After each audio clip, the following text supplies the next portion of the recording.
चलिए आज हम चलते हैं भक्ति के उस एक अनोखे पल की कहानी में जिसने समय की धारा को ही हमेशा हमेशा के लिए बदल दिया। एक ऐसी मुलाकात जो किस्मत ने खुद लिखी थी।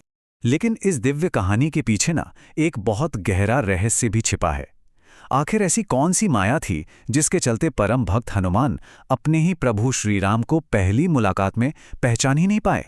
तो हमारी कहानी शुरू होती है ऋष्यमुख पर्वत के घने जंगलों में, जहां एक ऐसी मुलाकात होने वाली थी जो इतिहास बनाने वाली थी। जरा सोच कर देखिए, ऋष्यमुख के वो घने जंगल, हवा भी जैसे थम सी गई थी। सूर्य और चंद्रमा जैसे तेजस्वी दो भाई आगे बढ़ रहे थे और तभी एक साधारण से दिखने वाले ब्राह्मण ने उनका रास्ता रोक लिया। अब देखिए, बाहर से तो ये ब्राह्मण बड़े विनम्र लग रहे थे, पर उनकी आंखों में एक तेज था, एक गहरी परख थी।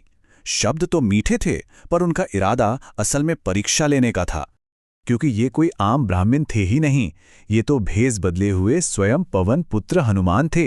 वो अपने राजा सुग्रीव के कहने पर आए थे, ये जानने के लिए कि ये अजनबी कौन है, कहीं ये उनके शत्रु बाली के भेजे हुए जासूस तो नहीं।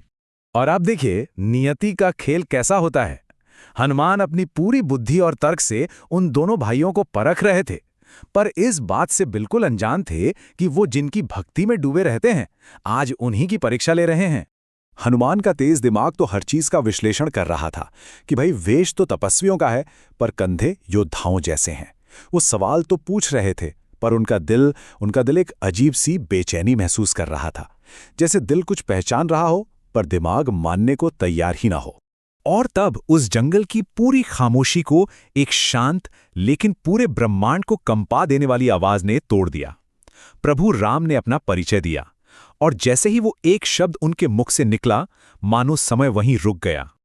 और बस यहीं से पूरी कहानी पलट जाती है। अब ये परीक्षा का पल नहीं था, बल्कि एक भक्त के लिए अपने आप को पहचानने का एक दर्द भरा एहसास था। एक ऐसी लहर जिसने हनुमान के पूरे अस्तित्व को हिलाकर रख दिया। राम सिर्फ एक नाम नहीं, बल्कि वो ध्वनि जिसमें पूरा ब्रह्मांड समाया हुआ है। सोचिए, ये वही नाम था जिसे हनुमान अपनी हर सांस के साथ जपते थे, अपनी हर धड़कन में महसूस करते थे। और आज जब उसे साक्षात अपने स्वामी के श्रीमुख से सुना, तो मानो उनके पूरे शरीर में हजारों बिजलियां एक साथ कौंध गईं। वो अपनी सुध बुध खो बैठे, पैर कांपने लगे। और फिर हनुमान के अंदर पश्चाताप का एक सैलाब उमड़ पड़ा।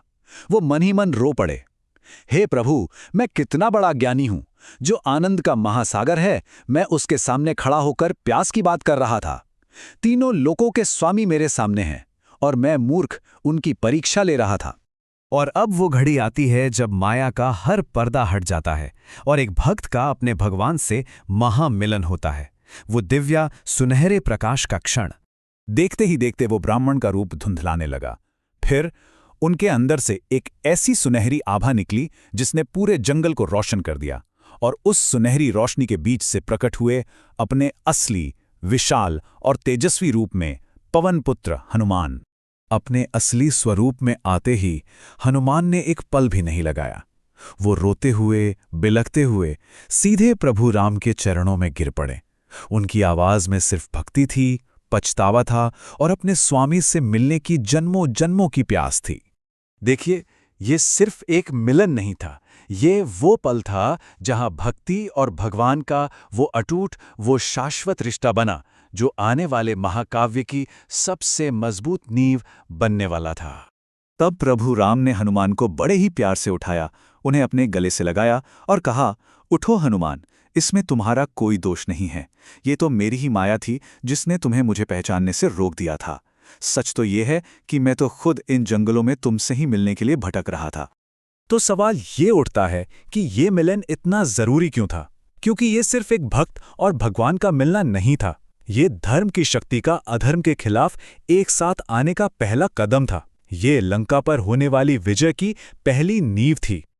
और इसी दिव्य मिलन के साथ ही अधर्म के विनाश की कहानी का पहला पन्ना लिखा गया।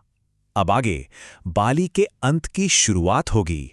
इस अद्भुत और अलौकिक मिलाप के सम्मान में कमेंट्स में जय श्री राम जरूर लिखिएगा।